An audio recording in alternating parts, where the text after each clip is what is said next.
Antes que nada, muchas gracias por la invitación. No sé si me conoces, mi nombre es Beto Ergas. No sé cómo son las casas con Jajam, pero conmigo se vale, conmigo se vale discutir, se vale preguntar y se vale no estar de acuerdo. ¿Okay?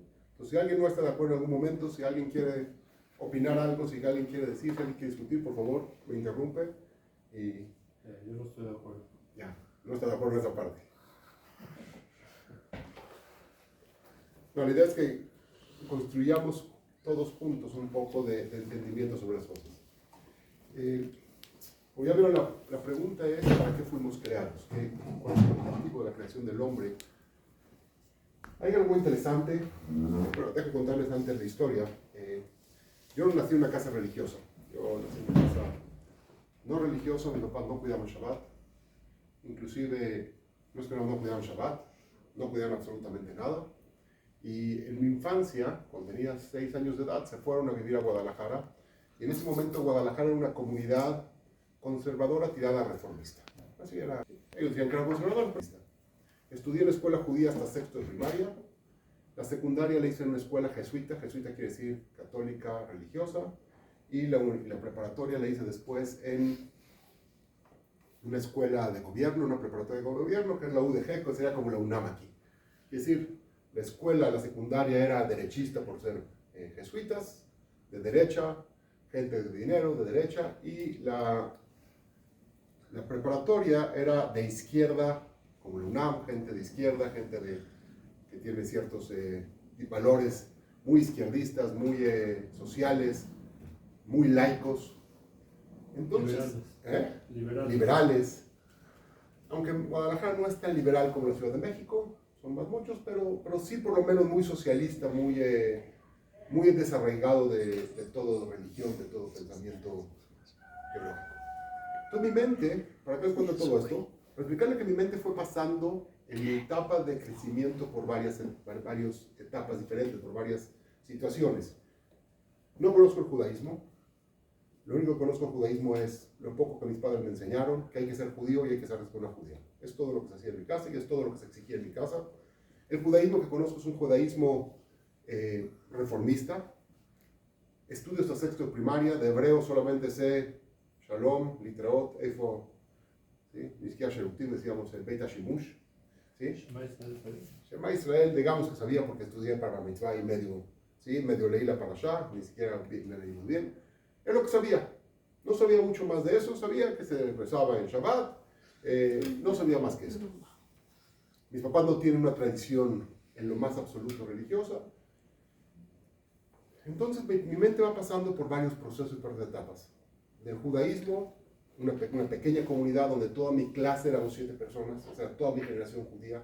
Donde iba la Tnuá y nos juntamos con los de arriba y con los de abajo y llegamos a ser 15, 17. Esos eran todos los amigos que tenía entre mis 2 generaciones de arriba y abajo. Llego a la secundaria, un mundo abierto, un mundo distinto, un mundo no judío, donde de repente me doy cuenta que el no judío y yo somos iguales. No hay gran diferencia entre nosotros. No hay diferencia, tampoco ni social, porque inclusive era una escuela, como les dije, de un buen poder adquisitivo, era gente inclusive mucho más rica. Mi familia nunca fue rica, pero gente rica, gente de dinero, gente bien, de posición social. No es que día se veían feos, ni mexicanos, ni morenos. Era gente, podría pasar como paisano cualquiera. Y llego después a la preparatoria con todo este otro mundo abierto, diferente, y me empiezo a cuestionar cosas en la vida. Ok, mis papás me enseñaron que hay que ser judío y hay que casarse con una judía. Y me empiezo a preguntar, ¿por qué? ¿Por qué tengo que casarme con una judía? Tal vez no. Mis compañeros son igual de buenos que yo. Están bien, no hacen nada malo, no, ¿sí? No tienen cuernos y cola, no sé. ¿Por qué no puedo casarme con una chava de aquí? Y me empiezo a cuestionar mis valores. Y dentro de estos valores que empiezo a cuestionar es, como les dije, la única cosa que me enseñaron es, existe un Dios, mis papás creen en Dios, y hay que casarse con un judío. Y estos 2 valores empiezo a cuestionar. ¿Quién dijo que existe Dios? Tal vez no existe Dios. ¿Por qué? Y me vienen preguntas, tengo 17 años, antes de terminar la prepa, y me empiezan a venir preguntas. Y digo, me enseñaron que Dios es todopoderoso y Dios es perfecto. Sin embargo, si Dios es todopoderoso y es todo perfecto, ¿qué necesidad tenía de crear el mundo? ¿Para qué Dios creó el mundo? ¿Por qué la pregunta? Si Dios tiene una necesidad para crear el mundo, si Dios, fui y le pregunté al rabino que había en Guadalajara, el rabino conservador, y le pregunto, ¿qué había antes del mundo de Dios? La que no sé, cuando no sé muy bien qué contestar. Me dice, bueno, según la Torá, no había nada. Dios creó el mundo. Antes no había nada. Solamente existía Dios. Si solamente existía Dios, y Dios viene a crear un mundo es porque Dios tiene una necesidad, aparentemente. Alguien inteligente, cuando hace algo es porque tiene una necesidad. Entonces, si Dios es inteligente y creó un mundo es porque tiene una necesidad. Si tiene una necesidad Dios, entonces no es todopoderoso. Porque el ser todopoderoso, el ser perfecto, significa no tener necesidades. Si creó un mundo y una necesidad, si no hay una necesidad, quiere decir que no es perfecto. Si no es perfecto, no es todopoderoso. Si no es todopoderoso, no es un solo Dios como mis papás me contaron, son dos o más dioses para poder nivelar la perfección, o simplemente no existe. Ya tengo 17 años y estoy pensando en esto.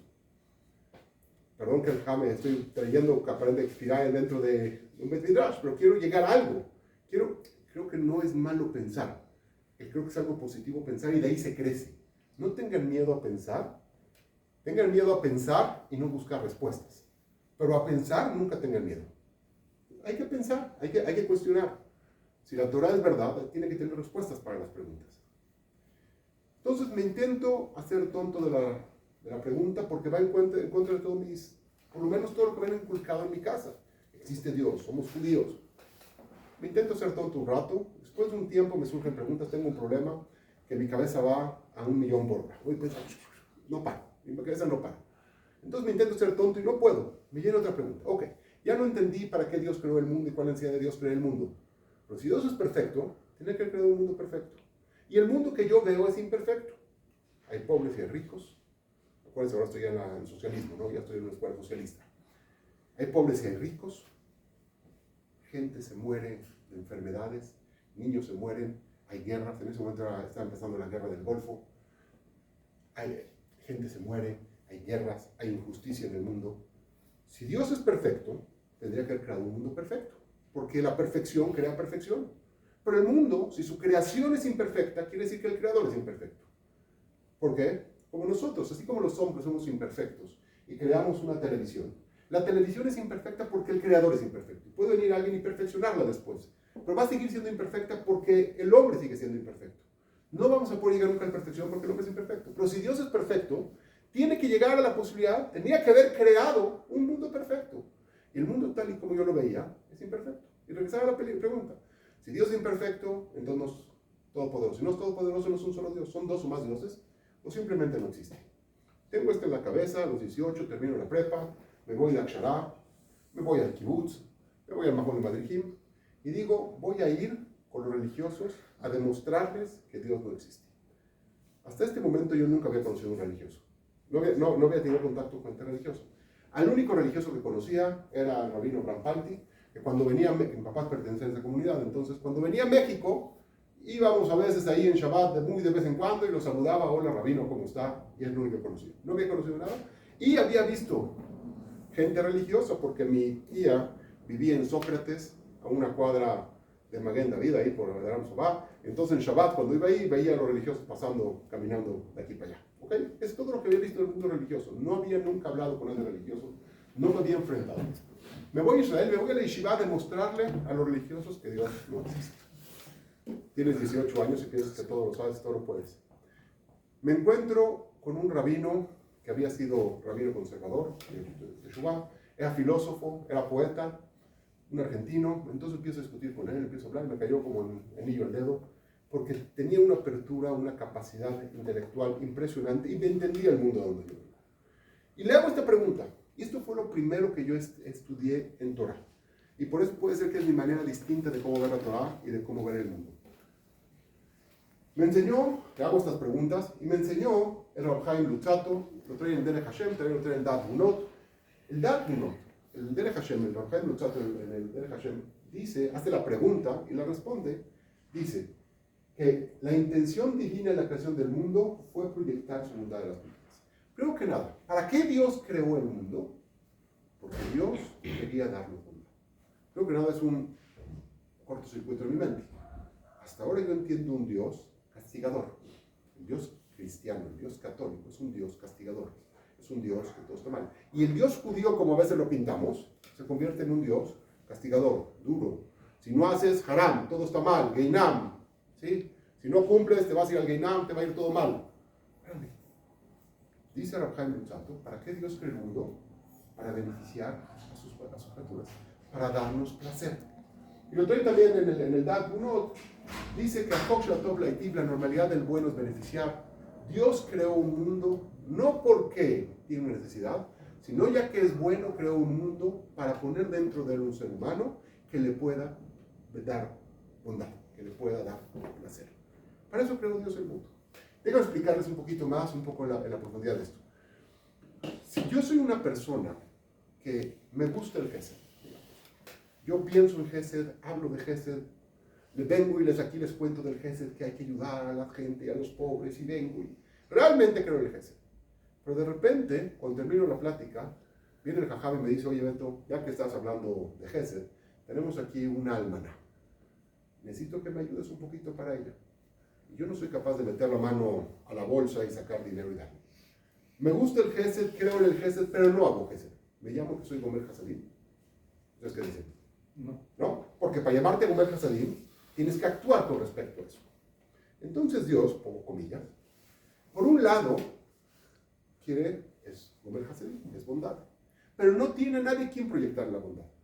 Por lo tanto, crea un mundo donde pone un ser, el hombre, donde pueda proyectar esa bondad para llamarse Gomer Hasadim en el acto.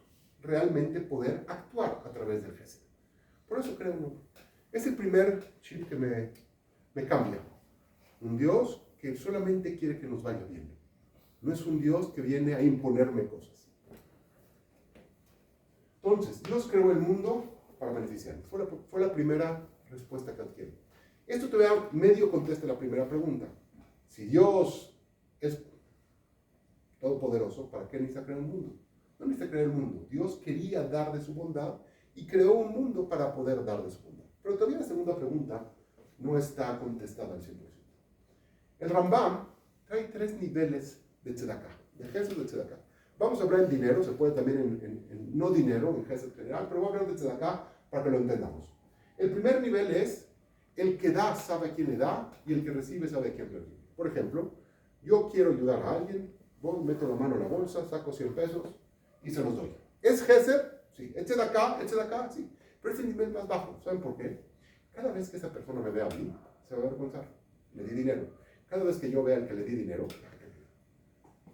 yo lo mantengo, yo le doy dinero.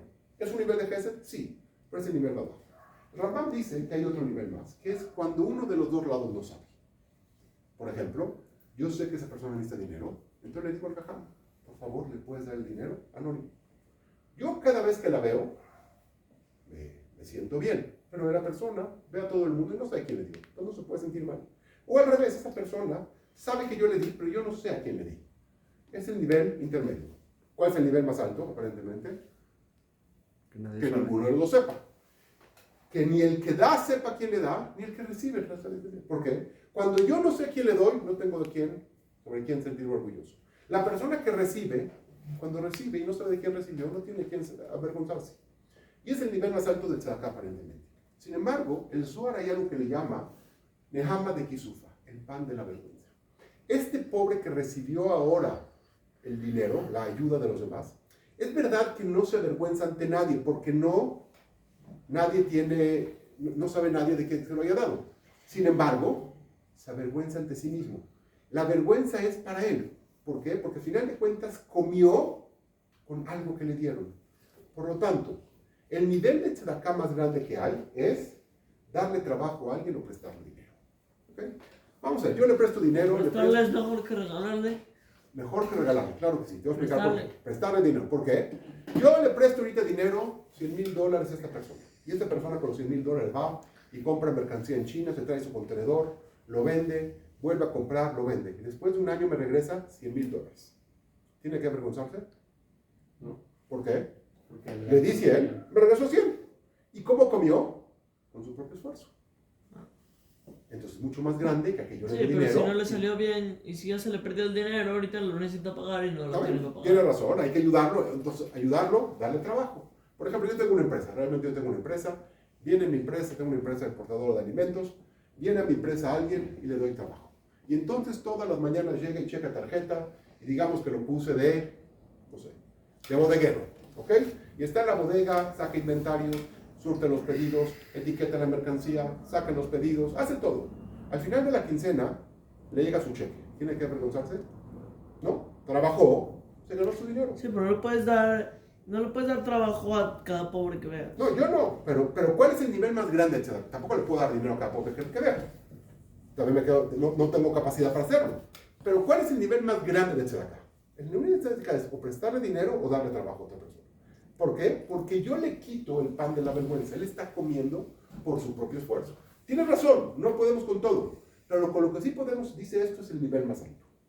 Entonces, cuando Dios creó el mundo, tenía dos opciones. Dios creó el mundo para beneficiarnos. Hay dos opciones. O que nos regale todo, o que no nos trabajemos. Si Dios nos regala toda la bondad que nos quiere regalar, entonces, a final de cuentas, toda esa bondad que me está dando, me siento que no es mía. Siento que me están dando de regalo, me están dando de tzedakah. Por lo tanto, Dios decidió que la bondad más grande es poner a este hombre a trabajar. Cuando trabaja este hombre, se gana la bondad, y si se gana la bondad, entonces la bondad ¿de quién es? De él. Y esa es la diferencia entre un regalo y algo trabajado. Este reloj me lo regaló mamá hace muchos años. Es mío. Tiene un apego emocional, pero prácticamente en valor dinero, en Kinyan, esto es mío. Es un Kinyan completamente mío y puedo le kadesh una mujer con él, porque es mío, a pesar que me lo regalaron. Sin embargo, toda la vida va a ser el reloj que mamá regaló. Sin embargo, este control me lo compré yo con mi dinero. Es igualmente mío. El sentimiento de pertenencia es mayor sobre esto que sobre esto. Cuando algo te regalan, el sentimiento, el valor del sentimiento es menor que cuando te lo compras con tu propio esfuerzo. Así funciona. Sí, pero si te lo regala tu mamá, también. Tiene un valor sentimental. Sí, sientes más bonito que te lo regaló. Hace cuenta a alguien que le fallece el papá y le deja gastos de mi papá, aunque no valga nada, no lo vende. Tiene razón, porque tiene un valor sentimental esto porque lo regaló mamá. Pero, no, se me lo regaló por un cumpleaños hace muchísimos años. También el valor sentimental no es que fue una herencia, ¿sí? Pero la sudadera te la regaló tu papá. ¿Okay? Tú no estás nada, te la compró a ti. ¿Estás de acuerdo? ¿Te la regaló? ¿O tú la compraste? Te dio dinero para que te la compres. Ok, te dio dinero, pero te la regaló. Tienes un valor mucho menor que cuando tú trabajes y te compres algo con tu dinero. Cuando alguien se compra algo con su propio esfuerzo, lo cuidas más. Si a alguien ya le diera un coche, el primer coche que te dan tus papás, asito del coche, te vale. ¿Por qué? Pues porque no me lo dieron. Pero cuando te compras tu primer coche, el primer rayoncito, ¿cómo te duele? ¿Están de acuerdo? Cuando tú trabajas por algo, tienes un sentimiento mayor sobre eso. Eso es la diferencia entre el regalo y el trabajo. Entonces, por lo tanto, la satisfacción que una persona adquiere cuando una persona trabaja es mayor que la del regalo. Por lo tanto, Dios creó el mundo de tal manera que tenemos que trabajar para ganarnos la bondad. Hace algún tiempo, ¿tenemos hasta la media? Hace algún tiempo, estaba dando esta clase frente a Balabatim y a Brehim. No, esta clase está hablando de Derech Hashem, la verdad. Estábamos hablando de Derech Hashem, de la Foca de la Ciudad de Toti. Estaba en vertientes, estaba en clase de vertientes, y había Brehim y había Balabatim. Y de repente unos Balabatim que estudiaban todos los días, religioso jaredí, me pregunta, oye Beto, ¿cómo sé que tengo placer? Estamos hablando que el mundo fue creado para obtener placer. Y pregunta, ¿y cómo sé que tengo placer? Entonces pues, le digo a la gente, ¿cómo sabes que tienes placer? La gente le empieza a contestar, ¿alguien sabe cómo sabes que tienes placer? ¿Sabes? ¿Sabes? Lo disfrutas. ¿Lo disfrutas? ¿Sabes? ¿Cómo sabes que tienes placer? Lo sientes, ¿sabes? Lo disfrutas. Pobre, le empezamos a hacer bullying, casi el pobre chavo. La verdad, o sea, ¿qué pregunta tan rara hiciste? Porque yo dije, tengo un problema. Mi mente va, ok, porque sabes. ¿Y cómo sabes? Porque lo disfrutas. ¿Y cómo sabes que lo disfrutas? No, tengo un problema. Me queda claro que tengo un problema mental de que me... Pero yo le dije, Estamos intentando, la gente le dijo, bueno, porque me siento bonito, ¿por qué? Entonces me di cuenta que lo único que estamos dando es sinónimos que no son sinónimos. O le estoy diciendo, porque sé, pero no estoy explicando lo que es placer. Él me preguntó, ¿qué es placer en pocas palabras? Y yo no sé qué es placer, y estoy hablando del placer. Cuando se mete algo en la cabeza, entonces se mete en la cabeza. Entonces llego a mi casa y le pregunto... Es como preguntar qué es la luz. Sí. ¿Es la luz? No, pero ¿qué es? No sé, no soy físico. Sí, pero parece una pregunta válida. Como placer, ¿Qué Dios es la no luz? dio para que Bueno, la tengas luz placer son acá. partículas que... Está bien, hay una pregunta válida. Si me estás hablando de la luz, explícame lo que es la luz. ¿Está bien? ¿Y por qué la luz todo el tiempo? No sé. Eso fue su pregunta. Estar Yo relajado. estoy hablando del placer. de lo que sí. Okay. Pero escucha esto. Digo, se me mete en la cabeza. Pero no entonces... es tener placer en este mundo, es en el otro. ¿No? ¿Por qué? Dios no creó el mundo para que tengas placer en este mundo. Si todo lo que dices, ¿Por qué no? no la amasé, todo lo que dices, no tengas placer acá, vas a tener placer allá. No lo creo para No que estoy de tengas acuerdo placer contigo. acá. Ahorita vamos a llegar a eso. No voy ahorita. Te voy a mostrar cómo sí es para este voy a la mundo también. playa. También para este También, mundo. pero El no para placer eso lo máximo está creó, allá. lo creó para el otro mundo. No, El principal para este es el mundo. otro. Entonces, ¿qué hacemos acá? ¿Obteniendo placer? Ahí No, vamos. vuelta Si no estamos sexual. teniendo placer aquí, entonces tenemos un asunto todavía. Pero deja explicar lo que es Pero placer. vio, hay que tener placer. Primero que nada, hay que No, saber por qué es favor. placer. Importante en su vida. Recomendación, aprendan a definir las cosas. Porque tenemos un diccionario muy vacío y tenemos muchos preconceptos de muchas cosas. Emuná, tengo una discusión con muchos de los abrejime y que gente que de repente digo, ¿cómo es posible que salimos de yeshivot? Perdón, pero creo que es parte de la tocaja que tengo que dar. Salimos de la yeshivot y no sabemos hablar de emuná. No sabemos hablar de itajón. Digo, alguien dame una clase de emuná. Ya eres una breja ya tienes años en el colegio. ¿Cuánto tiempo puedes hablarme de emuná? Fuera de que me va a contar cuentos, muchos cuentos que se sabe. No, yo creo que vienes que es emuná, no que me cuentes cuentos de emuná. No puede hablarme más de 5 minutos de emuná. 10 minutos. ¿Cómo? Uno de los temas básicos del judaísmo no sabemos ni siquiera qué es. Emuná, bitachón, ishtadlut, o sea, toda la parte básica. Hay que aprender a definir las cosas correctamente y saber de qué se trata. Una de las cosas que yo entendía es placer. Entonces voy a mi casa y le pregunto a mi esposa, ¿qué es placer? Y empieza así las respuestas y le empiezo a picar, veo que no. Entonces le pregunto a mis hijos, lo mismo. Le pregunto a mis empleados goim, ¿qué es placer? Y empiezan a decir, y empiezo a picar a todo el mundo. Esto ya fue un jueves. Llega Shabbat de la noche, veo a la gente en el Knis y los pico. Y lo mismo. La gente empieza a decir, yo ya sé que tengo mis corbanos, ya sé quiénes preguntarles cuando tengo problemas, y ya sé que me siguen el cuento, ¿ok? Que son Jajam David Ergas, Jajam Marcelo Ergas y otros cuantos, ¿ok? Sobre todo ellos. Entonces yo voy y los pico a ellos, pero ellos se meten en mi juego. Yo les empiezo a discutir, entonces se calientan y empiezan a decir, ¿no? En Shabbat empezamos a tener un ir y venir, ¿qué es placer? ¿Ok? Hasta que llegamos a una definición que después lo encontré en el Ministro Aliahu, bastante parecida. ¿Saben cómo se define placer? Placer es el sentimiento que resulta de llenar un vacío interno. Eso llegamos nosotros. Entre más grande es el vacío, más placer obtenemos. Déjame explicarte. No es lo mismo comer con hambre que comer sin hambre. Cuando alguien come y tiene hambre, es mucho más placentero que cuando alguien come sin hambre. Ahí te va una prueba clara. No es lo mismo beber con sed que beber sin sed. Ustedes saben que el agua no tiene ni sabor, no tiene sabor el agua. El agua sola, el agua natural, no tiene sabor. Por lo tanto, si alguien va a tomar agua sin sed, no dice barajá porque no tiene sabor. Pero cuando tiene sed, ay, qué rico sabe el agua. Y por lo tanto tiene barajá. No sabe, te refresca. Entonces, como dice barajá, al momento que tienes un vacío que se llama la sed, el agua sabe. Al momento que no, ya no te deja de saber. El vacío crea un placer mayor al no vacío. Quiere decir, cuando yo tengo un vacío y lo lleno, el llenado de ese vacío es placer. Entre más grande es el vacío, más placer obtengo. Hasta aquí llegamos en Shabbat. Pero de repente pregunto, está muy bien para cosas materiales, para cosas espirituales. Si estamos viendo placer, tiene que ser para cosas materiales, para cosas espirituales. Quiere decir que entre más vacío espiritual, según la definición que dijimos, entre más vacío espiritual estoy, más placer obtengo. Entre más lleno espiritual estoy, menos placer obtengo. O sea, que los amartzim, la gente que no sabemos nada, me incluyo de este lado, entonces tenemos más placer que los grandes jajamim. ¿Ok? Abraham Kanievski tiene menos placer que yo, porque yo soy un amartz. Cuando estudio Torah y hago cosas espirituales tengo más, porque estoy más vacío. En esta mañana no tiene menos. No me suena. No me suena que eso es verdadero. Pero lo mismo en cosas materiales también.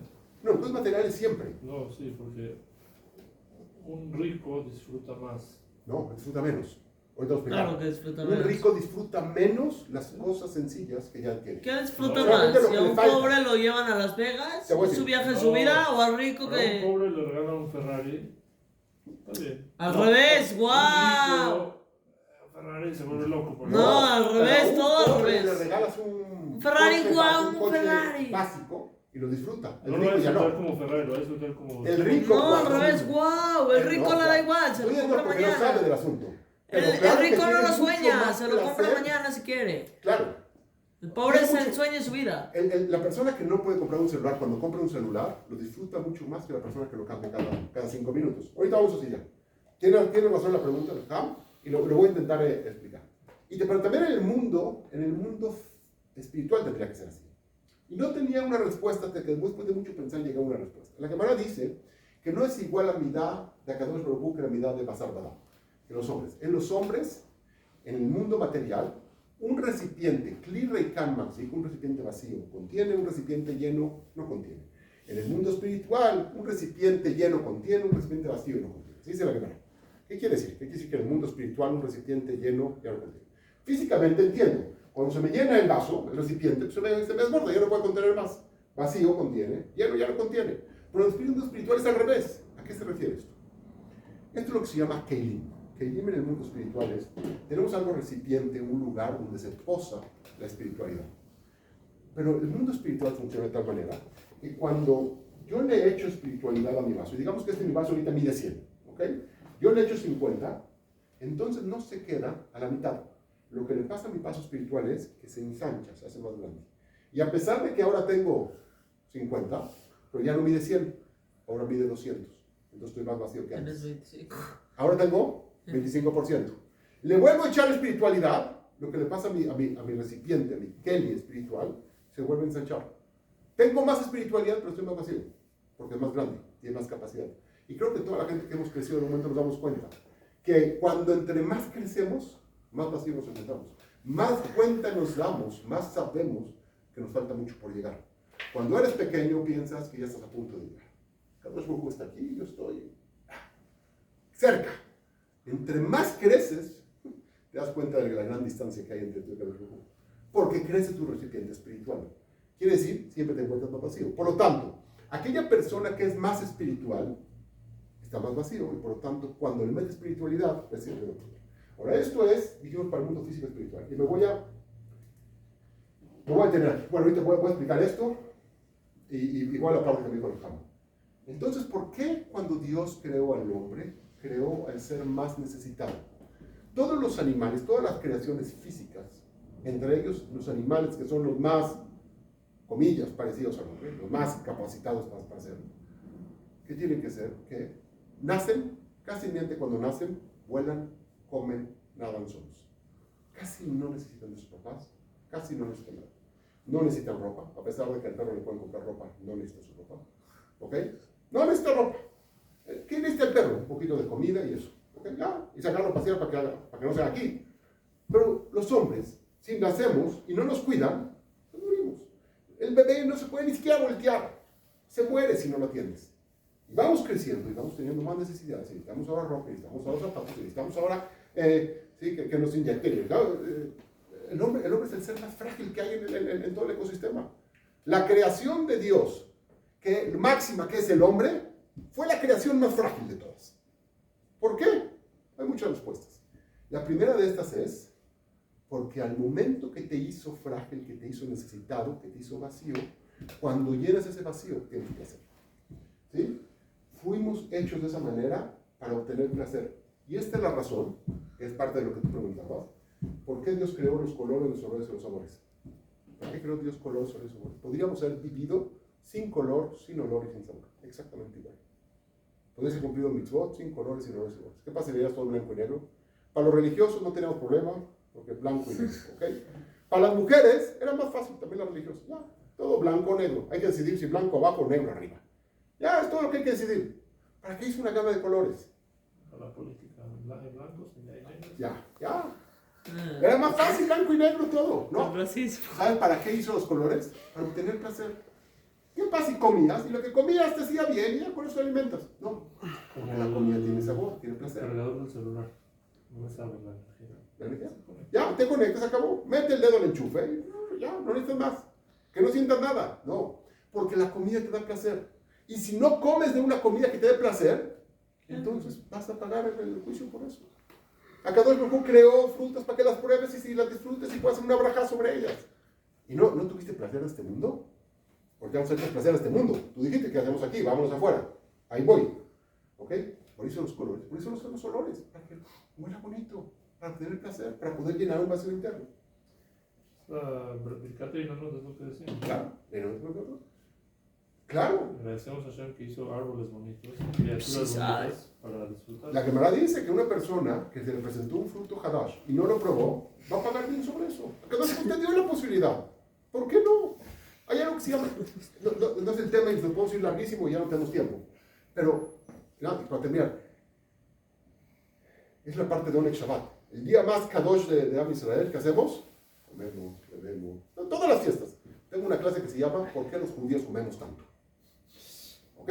No hay ninguna otra cultura que coman tanto como nosotros. Los seres más espirituales del planeta somos los que más comemos de todos. ¿Ok?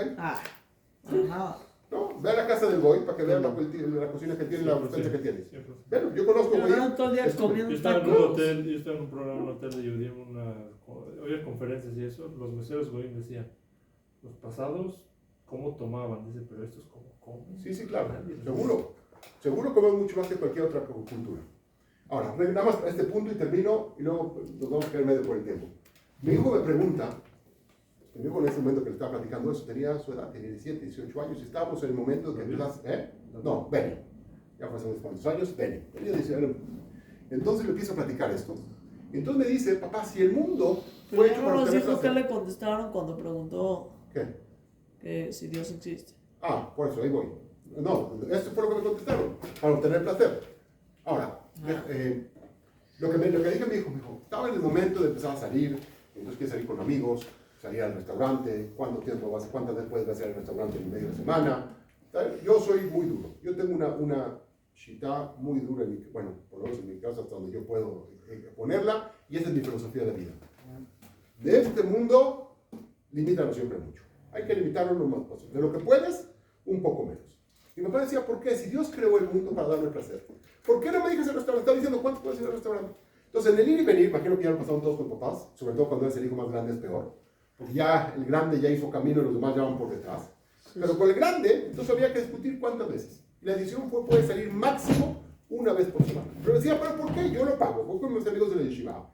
Como kasher, y regreso y al día siguiente paro. ¿Cuál es el problema? ¿Qué te molesta que vaya a Shuki? A con mis amigos a platicar. Una vez por semana. Dije, ¿sabes por qué? Porque todo el tiempo que tú todavía tienes un vacío que se llama restaurante, el restaurante da placer. Cuando se llena ese vacío, el problema es que ya no te da placer. Ve todos los días a comer en un restaurante, se te acaba el placer de comer en un restaurante. Y ya que el hombre fue hecho para obtener placer, cuando quieres obtener placer, tienes que obtener un placer más grande. Y el placer más grande es más peligroso. Cada placer al que tú saltas hacia arriba es un placer más peligroso, es un placer mucho más. Tiene que haber un impacto de placer mucho más fuerte para que te dé placer. Por lo tanto, se convierte en muy placer. Una persona que me conoce, yo soy muy en contra de las bebidas de alcohol. ¿Okay? No soy puedes tómate una de vez en cuando. ¿Tú sabes lo que pasa cuando alguien toma todo el tiempo bebida alcohólica? Le deja de dar placer, por lo tanto, ya no es una copa, ahora se convierte en 2, en 3, en 4, y cuando ya el placer ya no te da el alcohol, te da una otra sustancia. Así funcionan todas las cosas. Este mundo, cuando tú lo tienes rebajado, yo siempre le digo a la gente, yo tengo un negocio que facturo, fuera de que doy clases, y también gano de eso. Puedo comprarme un celular mejor que el que tengo. ¿Saben por qué no me lo compro? Porque quiero que me dé placer las cosas del mundo. Me puedo comprar un mejor traje del que me compro. ¿Saben por qué no lo hago? Porque quiero que me dé placer. De lo que puedo, un poco menos. Siempre voy un poco atrás de lo que puedo para que me dé placer. No me voy al mejor hotel que puedo pagar, ni me voy al mejor viaje que puedo. ¿Por qué? Necesito poder dejar este mundo, un lugar para que me siga dando placer. La gente, y con esto termino, nada más, perdón por la hora, pero creo que es un buen ejemplo. Mi esposa me dice, qué padre la gente que tiene casa en Cuernavaca, que no tiene que pensar a dónde ir de vacaciones. No estoy en contra de la gente que tiene casa en Cuernavaca, pero le dije, eso es mentira. La gente que tiene casa en Cuernavaca, las vacaciones no son Cuernavaca. Mi hermano tiene casa en Cuernavaca, Y entonces para él en vacaciones no va. ¿Por qué? Porque ya llenó el placer que se llama Cuernavaca y ahora no. Ahora, si ya tienes casa en Cuernavaca y en Acapulco, ya tampoco sirve Acapulco. Y si tienes casa en Cuernavaca, Acapulco y Miami, tampoco ya no sirve. Cada vez que tú tienes más, tienes que saltar a otro lugar. Quien pueda tenerlo del Hana, haga lo que quiera en su vida. Si tienes cada quien su shita. Lo que estoy diciendo es, siempre intenta ir un poco atrás de este mundo para que te dé placer. Entonces, ¿cuál es el objetivo de la creación? Y ahí nos vamos a quedar por el tiempo. Obtener placer. Dios creó un mundo para que tengamos placer. Sin embargo, hay que saber cuál es el placer correcto. El placer espiritual es un placer infinito, es un placer que puede seguir creciendo. Y entre más crezco, más placer obtengo, porque me convierto en alguien vacío. El placer físico es placentero siempre y cuando esté medido. Cuando sale de la medida, de la proporción, dejas de obtener placer del mundo físico y se convierte en un placer peligroso. Si el helado te da placer, es cuando comes helado de vez en cuando. Pero si comes, desayunas y cenas helado, créeme que lo acabas odiando. No puedes comer helado todo el día. No puedes tener placer de este mundo todo el día porque te acaba hartando. Y te acaba hartando y ya te deja dar placer y tienes que hacer otro placer distinto. Por lo tanto, ¿quieres que este mundo te dé placer? Limítalo. Limítalo a lo necesario. Que es a lo necesario, poquito menos, obtengo placer. Y está bien. Y tengo que tener placer de este mundo. Tengo que vestir bien, tengo que comer bien, tengo que dormir bien. ¿Sí? La Torah no te pide que andes, no sé, sin nada en la vida. No funciona así la Torah. La Torah, como dijimos, te hace que tengas placer. Hay momentos que te incita a tener placer de la manera correcta, en la medida correcta. Pero en el mundo espiritual, el placer es infinito. Entre más yo tengo espiritualmente, más placer tengo que obtener. Y si te preguntas qué hago aquí, tienes un asunto que todavía no puedes lograr de obtener placer en un lugar así. Porque este es el lugar que tiene que darte placer. El estudio de Torah tiene que darte placer. La mitzvot tiene que darte placer. El Shabbat tiene que darte placer. Y hay que trabajar para eso. Me queda claro que, pues, que no lo sepas. Eres joven y conozco mucha gente grande que tampoco ha llegado a eso. Pero el objetivo de tu vida tiene que ser cómo puedo obtener placer de este mundo espiritual. Y para eso fuimos creados, para obtener placer. Dios quiere que tengamos placer. Y si estás haciendo algo dentro del judaísmo y no estás obteniendo placer, alarma. La alerta está sísmica. No estás haciendo lo correcto. El mundo tiene que darte placer y el judaísmo tiene que darte placer y la Torah tiene que darte placer. ¿Okay? Muchas gracias por la invitación. Estamos aquí algún día si quieren. Me tomaste la...